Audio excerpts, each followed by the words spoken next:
नमस्कार, स्वागत है आपका TV9 भारतवर्ष के स्पेशल बुलेटिन में। आपके साथ मैं हूं सुमेरा खान। मेरे साथ मौजूद है मेरे सहयोगी विपिन, समीर और प्रीति। शुरुआत इस वक्त की बड़ी खबर के साथ करते हैं। खबर दिल्ली से।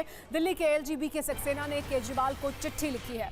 जल योजना पर सीएम को एक खुला पत्र लिखा गया है। जल, वित्त और शहरी विकास की योजनाएं सीएम के अधीन है, ये उन्होंने लिखा है।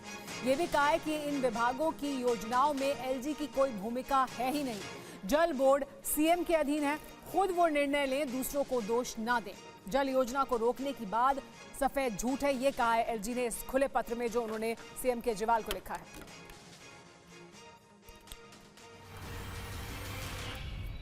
और एक और बड़ी खबर, ज्ञान व्यापी पर वाराणसी कोर्ट में नई याचिका दाखिल कर दी गई है। परिसर के अंदर बैरिकेडिंग हटाने को लेकर यह याचिका दाखिल की गई है। नियमित पूजा की मांग को लेकर भी इसमें याचिका दाखिल की गई है।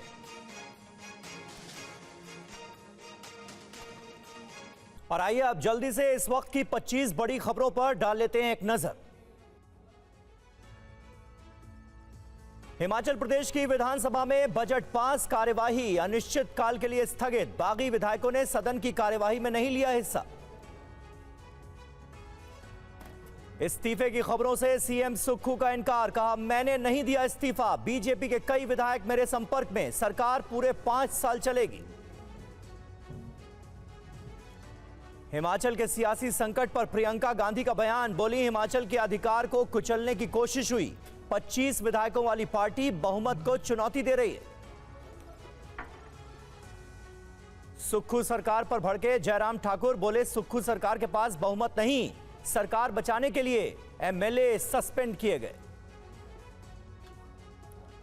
हिमाचल संकट पर बोले जयराम रमेश, सरकार गिराने की साजिश हो रही है, क्रॉस वोटिंग दुर्भाग्यपूर्ण। 3 पर्यवेक्षकों, प्रभारी विधायकों से 3 पर्यवेक्षक बात करेंगे। सूत्रों के मुताबिक विक्रमादित्य सिंह का आला कमान को अल्टीमेटम, रात तक सीएम नहीं बदलने पर सरकार गिराने की धमकी दी।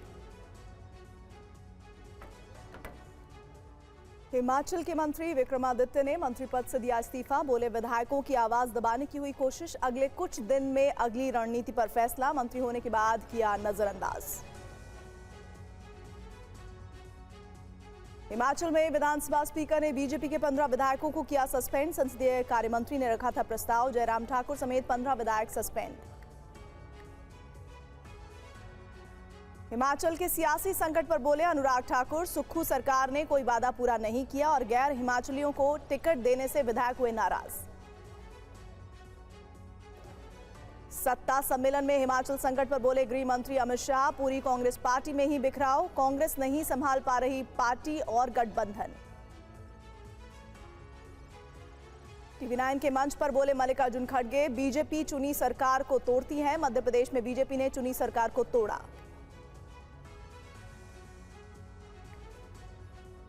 पीएम मोदी ने तमिलनाडु सरकार पर बोला हमला, कहा DMK के मंत्री ने भारतीय वैज्ञानिकों का अपमान किया, इसरो लॉन्च पैड पर चीन का स्टिकर लगाया। पीएम मोदी के तमिलनाडु दौरे का आज दूसरा दिन, 17,000 करोड़ से ज्यादा की परियोजनाओं का किया उद्घाटन और शिलान्यास। तमिलनाडु में पीएम मोदी बोले तमिलनाडु विकास का एक अध्याय लिख रहा है, प्रोजेक्ट से बनेगा तमिलनाडु ग्रीन एनर्जी का सेंटर। पंजाब पुलिस को हाईटेक बनाने के लिए सीएम भगवंत मान का बड़ा फैसला, 415 हाईटेक गाड़ियों को हरी झंडी दिखाकर किया गया रवाना। पंजाब पुलिस के बेड़े में शामिल की गई गाड़ियां, पुलिस थाने के SHO को दी जाएंगी 315 गाड़ियां, वहीं महिला पुलिस को भी दी गई 71 गाड़ियां।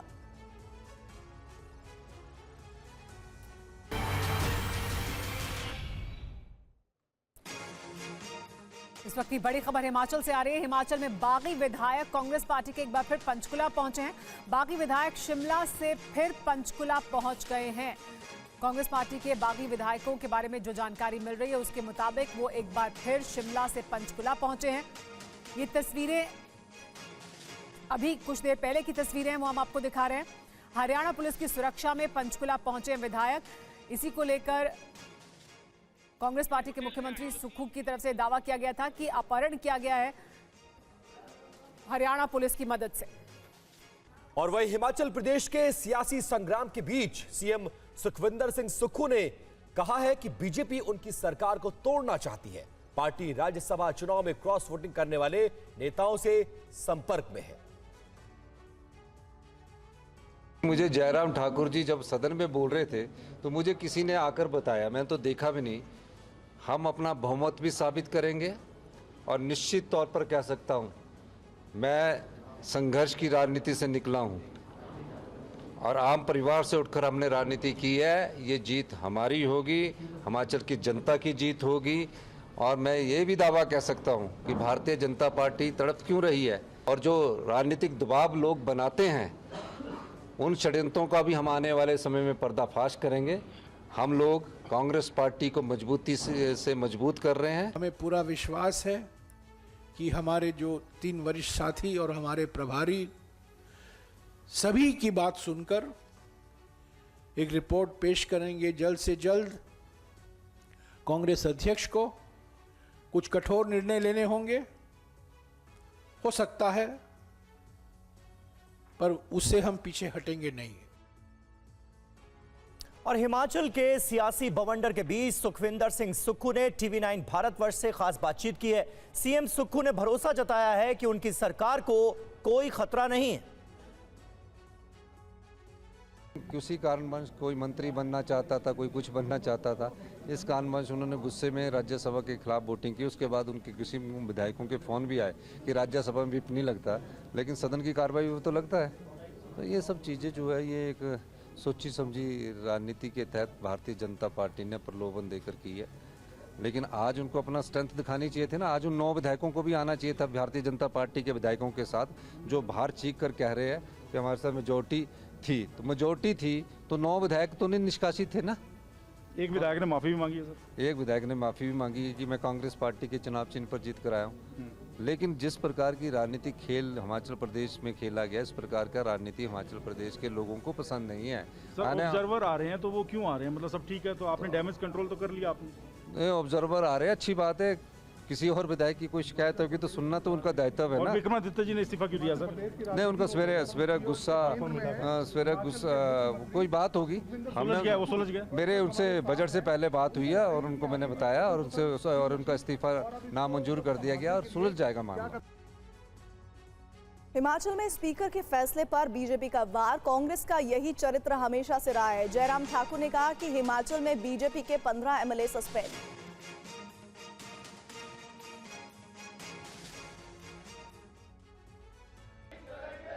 तस्वीरें हिमाचल प्रदेश की विधानसभा की हैं, जहां सियासी उठापटक के बीच सदन में जोरदार हंगामा देखने को मिला, जिसके बाद बीजेपी विधायकों के खिलाफ स्पीकर ने कार्रवाई की। दरअसल हिमाचल प्रदेश में बड़ा सियासी संकट मंडरा रहा है। एक तरफ सुक्खू सरकार पर संकट के बादल मंडरा रहे हैं, तो दूसरी तरफ स्पीकर ने 15 बीजेपी विधायकों को एक दिन के लिए सस्पेंड कर दिया, जिसमें नेता प्रतिपक्ष जयराम ठाकुर, जनकराज, लोकेंद्र और रणवीर निक्का भी शामिल हैं। सस्पेंड किए जाने के बाद मार्शल ने सभी 15 विधायकों को विधानसभा से बाहर निकाल दिया। कि 15 विधानसभा के सदस्य हैं, जिसमें जिनके नाम पढ़े गए उनको सस्पेंड करने के लिए प्रस्ताव पारित करने के लिए वहां पर कहा गया। और ऐसी सूरत में उन्होंने वॉइस वोट के साथ उस प्रस्ताव को पारित किया और हमें मार्शल के माध्यम से बाहर जाने के लिए विवश किया। ये बहुत ही दुर्भाग्यपूर्ण है। और सुक्खू सरकार पर विक्रमादित्य का बड़ा हमला, विधायकों की आवाज दबाने की कोशिश की गई है, ये आरोप लगाया गया। हाईकमान के सामने कई बार ये मुद्दा उठाया गया। मैं बहुत ज्यादा आहत हूं, कहा विक्रमादित्य ने। मैंने हमेशा मुख्यमंत्री का सम्मान किया है, लेकिन कई बार ये मुद्दा आलाकमान के सामने उठाने के बावजूद इस पर कोई कार्रवाई नहीं की गई।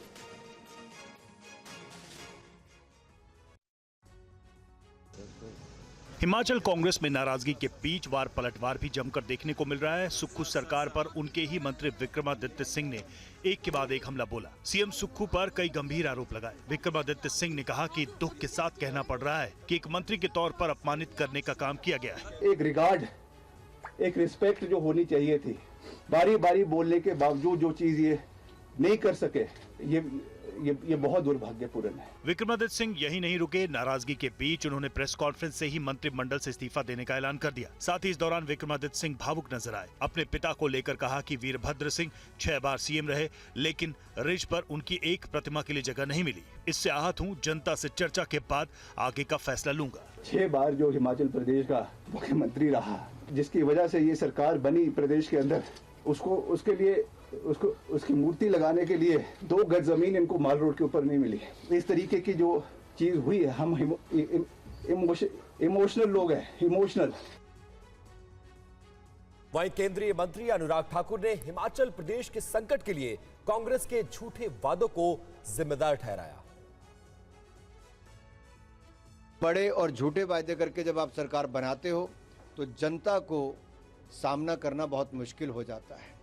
और आज कांग्रेस की हालत ऐसी हो गई है कि जहां जहां बड़े और झूठे वायदे किए वहां कांग्रेस मुकरती नजर आती है और इनके विधायक इनके से भागते नजर आते हैं।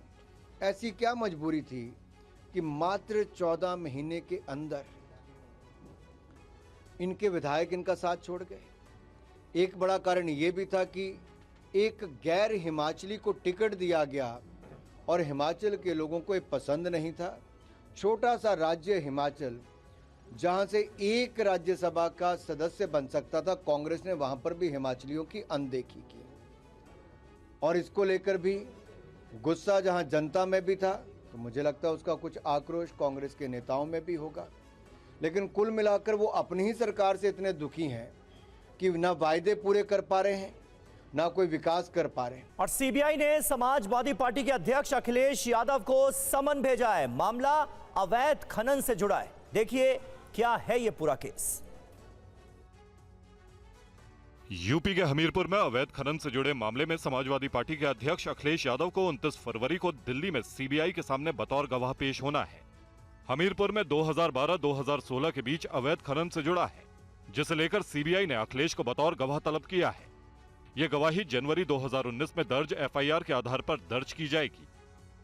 ये आरोप तब लगे थे जब बतौर मुख्यमंत्री रहते खनन विभाग अखिलेश यादव के पास था। 2016 में हाईकोर्ट के आदेश के बाद मामले की जांच शुरू हुई थी, जिसमें एक पूर्व मंत्री सहित कई आला अधिकारी भी जांच के दायरे में आए थे। जनवरी 2019 में तत्कालीन जिला मजिस्ट्रेट, खनन अधिकारी और कई लोक सेवकों के खिलाफ प्राथमिकी दर्ज की गई थी, जिसमें आरोप है कि सरकारी कर्मचारियों ने अवैध खनन होने दिया। हमीरपुर से होकर गुजरने वाली बेतवा नदी से मोरंग का अवैध खनन हो रहा था, जिसके बाद इलाहाबाद हाईकोर्ट के आदेश पर सीबीआई ने इस मामले की जांच अपने हाथ में ली थी। अखिलेश यादव को सीबीआई की ओर से यह समन 21 फरवरी को जारी किया गया था। अखिलेश को कल इसी मामले में अपनी गवाही दर्ज करानी है। समाजवादी पार्टी को यूपी में राज्यसभा चुनाव के दौरान झटके लगे हैं। अखिलेश के विधायकों ने क्रॉस वोटिंग की और इस पर सपा अध्यक्ष ने कहा कि इससे जुड़े सवाल बीजेपी से पूछने चाहिए। आने वाले को कोई नहीं रोक सकता और आपको तो ये सवाल मुझसे नहीं पूछना चाहिए, ये सवाल भारतीय जनता पार्टी से पूछना चाहिए, जो मर्यादा पुरुषोत्तम राम से क्या सीख रहे हैं। उनकी मर्यादा कहां है? आपको मंत्री बनाएंगे, आपको कुछ और बढ़ा दे देंगे। अभी एक पत्रकार साथी कह रहे थे किसी को लोकसभा दे देंगे। तो अभी तो वादे किए हैं, वादे कब पूरे होंगे? और जब वादे पूरे नहीं होंगे तो बीजेपी कैसे रोक पाएगी उन सबको? लेकिन अभी आपने कोई कार्रवाई नहीं की है, अभी तो वो सभा के जो नियम है उसके तहत कार्रवाई होगी।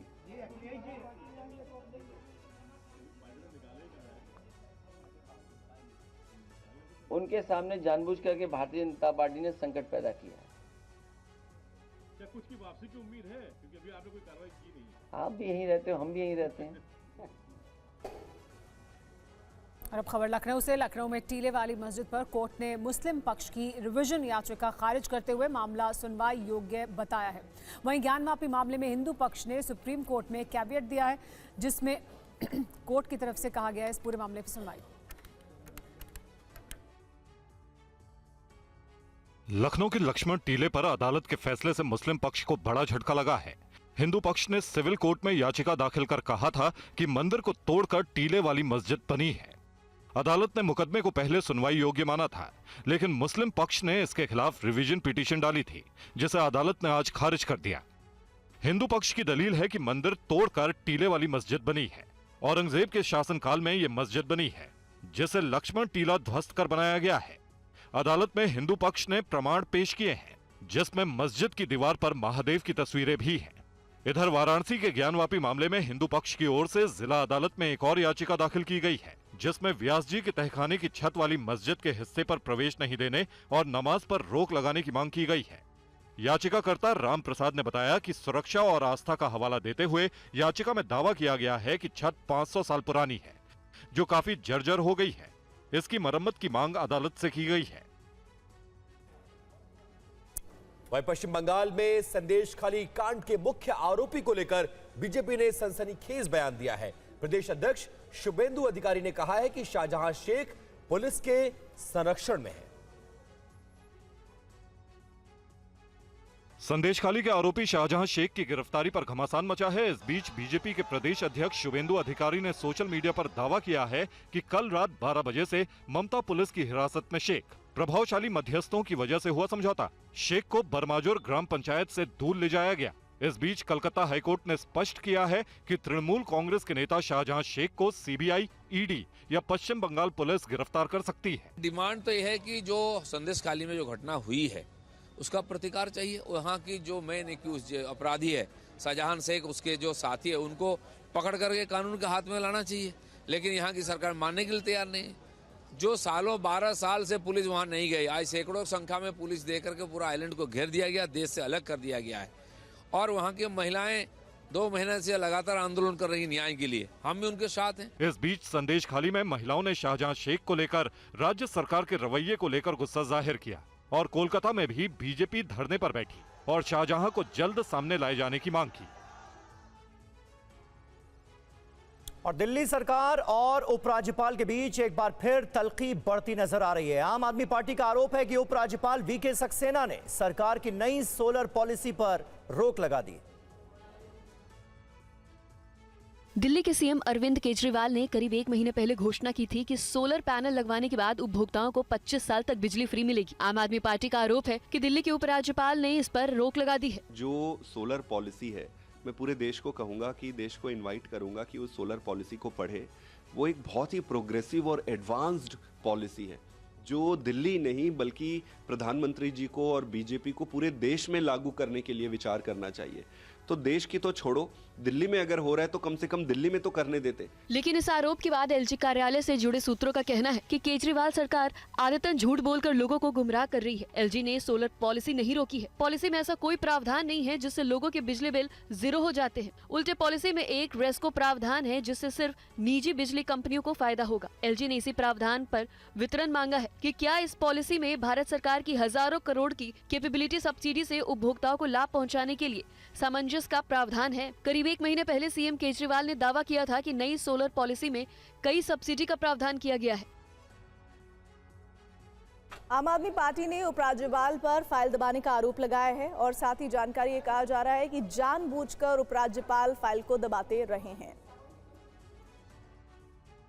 ये बहुत दुख की बात है कि एलजी साहब द्वारा इतनी बेहतरीन सोलर पॉलिसी जो दिल्ली के लोगों को फायदा देगी, जो पर्यावरण को फायदा देगी, जो प्रदूषण को कम करेगी, एलजी साहब सबसे पहले तो इस फाइल को लेके बैठ गए। उन्होंने कई दिन तक इस फाइल को वापस ही नहीं भेजी। फिर इस मुद्दे को पावर डिपार्टमेंट ने एलजी ऑफिस से परस्यू किया।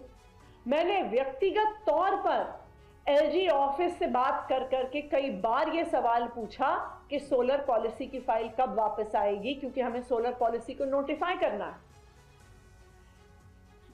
हमारे इतने परस्यू करने के बाद जब एलजी साहब इस फाइल को और रोक नहीं पाए तो उन्होंने ऊल जलूल सवाल लगाकर इस फाइल को वापस भेज दिया।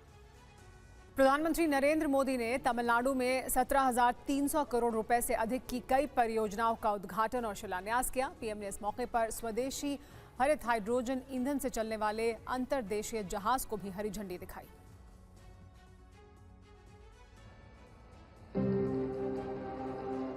पीएम मोदी ने तमिलनाडु दौरे पर थूथुकुडी में आज करीब 17,300 करोड़ रुपए की कई विकास परियोजनाओं का उद्घाटन किया और शिलान्यास किया।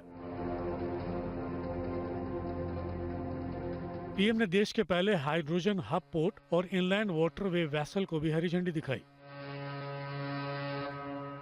इस वैसल को हरित नौका इनिशिएटिव के तहत बनाया गया है। ऐसी नावें जल्द ही काशी की गंगा नदी में भी नजर आएंगी। काशी के लोग और काशी जाने वाला हर कोई देशवासी जब इस फेरी में बैठेगा तो उसको तमिलनाडु भी अपना लगेगा। आज वीओसी पोर्ट पर desalination plant, green hydro production और बंकरिंग फैसिलिटीज का भी आरंभ हुआ है। और प्रधानमंत्री नरेंद्र मोदी ने अपनी दक्षिण दौरे के दौरान तमिलनाडु में कांग्रेस पर भी जमकर निशाना साधा। उन्होंने कहा कि आज जो यहां सत्ता में हैं, वो लोग उस समय दिल्ली में सरकार चलाते थे, लेकिन उनको आपके विकास की कोई परवाह नहीं थी।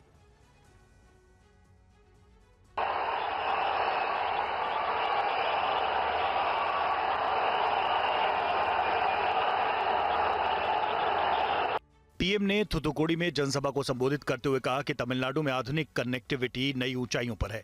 पिछले 10 वर्षों में तमिलनाडु में 1300 किलोमीटर तक रेल इंफ्रास्ट्रक्चर विकसित किया गया है। साथ ही इस अवधि में 2000 किलोमीटर रेलवे लाइनों का विद्युतीकरण किया गया है। पीएम ने कांग्रेस की सरकारों पर तमिलनाडु के विकास को बाधित करने का आरोप लगाया। उन्होंने तमिलनाडु को विकास की गारंटी भी दी। मैं आपको गारंटी देता हूं, जब तीसरी बार देश हमें सेवा का मौका देगा तब मैं आपकी सेवा भी और एक नई ताकत के साथ करूंगा। जो प्रोजेक्ट आज शुरू हुए हैं उनको पूरा करने का भी हम उतनी ही ताकत से प्रयास करेंगे और तमिलनाडु के लोगों को ये मोदी की गारंटी है।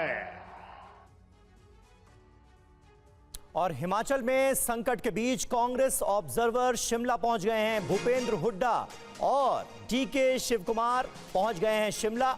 हिमाचल कांग्रेस के प्रभारी राजीव शुक्ला के साथ इन दोनों नेताओं की बैठक होनी।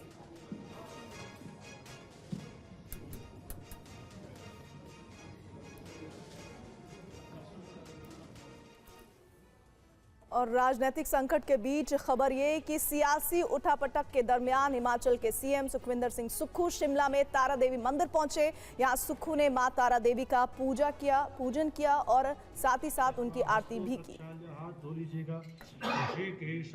नमो नमः। हरि ओम ओम स्वस्ताये स्वस्ति न इंद्रो वृद्धस्रवाः स्वस्ति न पूषा। दिल्ली में डॉक्टर की खुदकुशी के मामले में आम आदमी पार्टी के विधायक प्रकाश जारवाल को बड़ा झटका लगा है। दिल्ली की राउज एवेन्यू कोर्ट ने डॉक्टर आत्महत्या मामले में प्रकाश जारवाल को दोषी करार दिया है।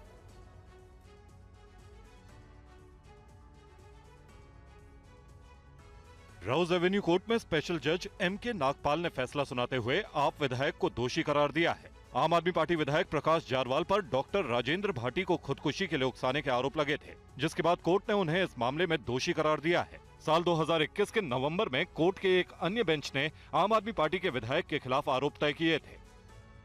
दिल्ली में डॉक्टर की खुदकुशी का मामला करीब 4 साल पुराना है।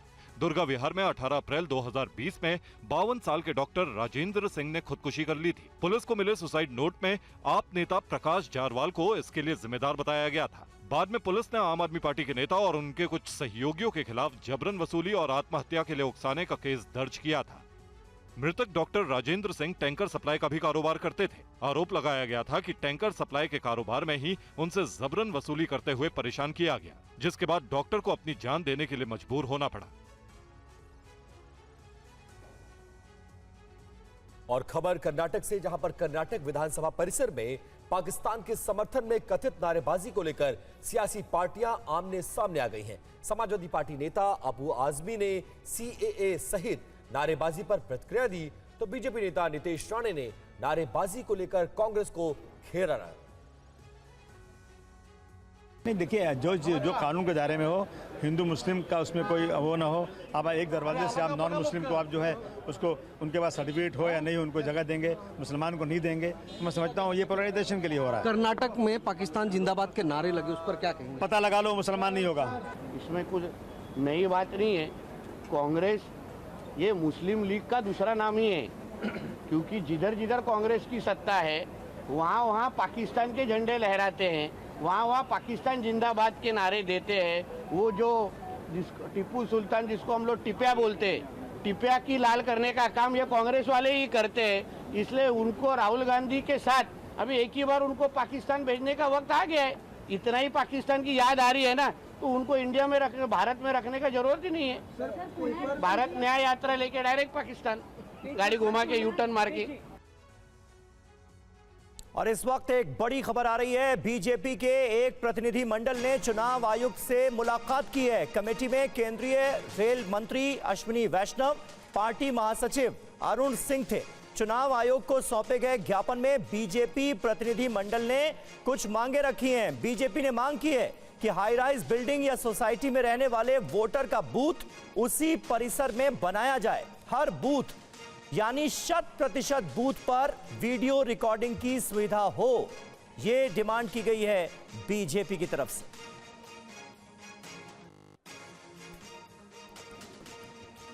आनंद प्रकाश पांडे हमारे संवाददाता इस वक्त हमारे साथ मौजूद हैं। आनंद, क्या डिमांड की गई है, क्या मांग है और इस मुलाकात का सबब था क्या? जी देखिए, 3-4 डिमांड की गई है बीजेपी के प्रतिनिधि मंडल द्वारा, जो कि चुनाव आयोग से जाकर आज मिला था। पहली उन्होंने मांग की है कि जो शहरी क्षेत्र में जो हाई राइजेज हैं या जो ग्रुप हाउसिंग सोसाइटीज हैं, क्योंकि वो वोट देने के लिए कम निकलते हैं, ऐसा एक ट्रेंड रहा है, तो ऐसे में उन लोगों को ज्यादा दूर न जाना पड़े। लिहाजा जो हाई राइजेज हैं या जो ग्रुप हाउसिंग सोसाइटी है वहाँ भी पोलिंग बूथ बना दिए जाए, ताकि हाई राइज के लोग, ग्रुप हाउसिंग सोसाइटी में जो लोग रहते हैं वो अपने हाउसिंग सोसाइटी में ही अपने मतदान का प्रयोग कर सके। और दूसरा, चुनाव आयोग से ये मांग की गई है कि अभी फिलहाल जो है एक नियम है कि पोलिंग बूथ पे 50% वीडियोग्राफी की जाती है, लेकिन मांग की गई है बीजेपी की तरफ से कि 100% जो है वीडियोग्राफी कराई जाए। और तीसरा बीजेपी की मांग ये थी कि जो भी आप चुनाव की सामग्री देते हो, प्रचार सामग्री देते हो, उसको आपको चुनाव आयोग के जरिए रूट कराना पड़ता है, यानी कि आपको चुनाव आयोग का अप्रूवल लेना पड़ता है, भले वो चुनाव प्रचार की सामग्री हो या वीडियो हो या फिर कोई कैंपेन मटेरियल हो। तो उसके लिए बीजेपी ने कहा है कि इसको जल्दी, इस प्रोसेस को फास्ट करना चाहिए और जल्दी जल्दी इसको शुरू कर देना चाहिए, क्योंकि कभी भी आने वाले दिनों में जल्द से जल्द जो चुनाव की तारीखों का ऐलान हो जाएगा, तो ऐसे में समय रहेगा नहीं। तो लिहाजा जो चुनाव आयोग की तरफ से जो चुनाव सामग्री का जो अप्रूवल करती है, वो कमेटी भी जल्द से जल्द काम करने शुरू कर दे। चलिए, बहुत बहुत शुक्रिया जी की तरफ से कि जो कार्यकर्ता है, बीजेपी कार्यकर्ता, उनको भी अपने अपने घरों पर जो झंडे हैं पॉलिटिकल पार्टीज के, उनको लगाने की अनुमति दी है, उसमें कोई रोकथाम न की जाए। ठीक है, बहुत बहुत शुक्रिया आनंद इस ताजा जानकारी और अपडेट के लिए। बीजेपी ने ये मांग की है चुनाव आयोग से। और इधर पुंछ में कोर्ट के आदेश के बाद 6 ग्रेनेड नष्ट किए गए हैं। धमाके में इलाका दहल उठा, ये रिपोर्ट आप देखिए।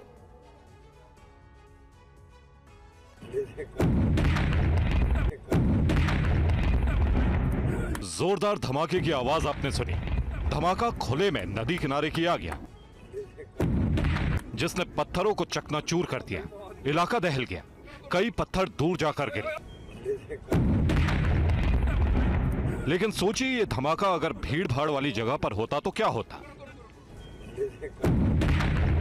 दरअसल पुंछ के सीमावर्ती इलाके खड़ी करमड़ा में 2023 में एसआईए की छापेमारी में आतंकी संगठनों से जुड़े 6 लोगों के घरों में छापेमारी की गई थी, जहां से 6 ग्रेनेड बरामद किए गए थे। इन ग्रेनेड को निष्क्रिय करने का आदेश कोर्ट ने दिया था। बम निरोधक दस्ता ग्रेनेड को लेकर यहां पहुंचा और उसे सुनसान जगह पर नष्ट कर दिया। ये 6 के 6 जो हमारे ग्रेनेड्स थे, ये यहाँ दरिया के किनारे इस इलाके को देखते हुए कि जहाँ कोई रेजिडेंशियल ना हो, कोई और बस्ती वगैरह ना हो, कोई नुकसान ना हो, यहाँ दरिया के किनारे 6 के 6 जो बम्स हैं, इनको सक्सेसफुली जो है डिस्पोज और इनको डिफ्यूज कर दिया गया है। और फिलहाल वक्त हो गया एक ब्रेक का। बने रहिए TV9 भारतवर्ष के साथ।